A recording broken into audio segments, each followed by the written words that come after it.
Portraits nagibo sa dahon, pigtampok kansarong Bicolano artist. Sa iyang mga obra, pwedeng iregalo ngunyang Valentine's Day.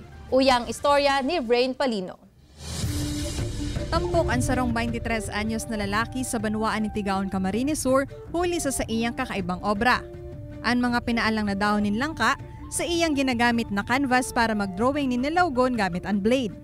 Inot na nabisto kan GMA Regional TV Bicol si Dominic Gregorio, huli kan sa iyang ginibong leaf art na may mukha ni Inang Peña Francia. Inisubuot paagi niya para ipahilingan sa iyang debosyon dawa na sa quarantine facility.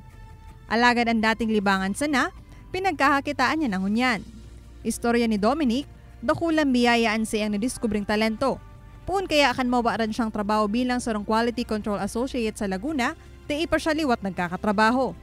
Lifesaver talaga siya kasi during pandemic po medyo sakit ang buhay. Kaya si pag-relief art ko po naging way para at least may income ako kahit maski dikit na nagagamit ko po sa pang-aral daw. Ngunyang Pebrero, labi-labing obraan sa iyang nagibo. Sigun sa iya, dakol ang nag-commission sa iya tanganing magpagibo ng leaf art na tampok panregalo ngunyang paabot na ang aldaw ng mga puso. Ang leaf art na nakalaog sa frame nagkakantidad 280 pesos. This time po parang mas kakaibang dating din. So, lalo na po ngayon na Valentine's.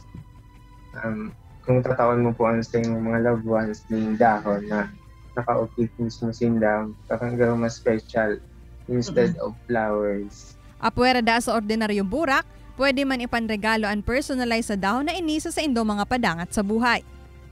Ini si Rain Palino, Balitang Bicolandia.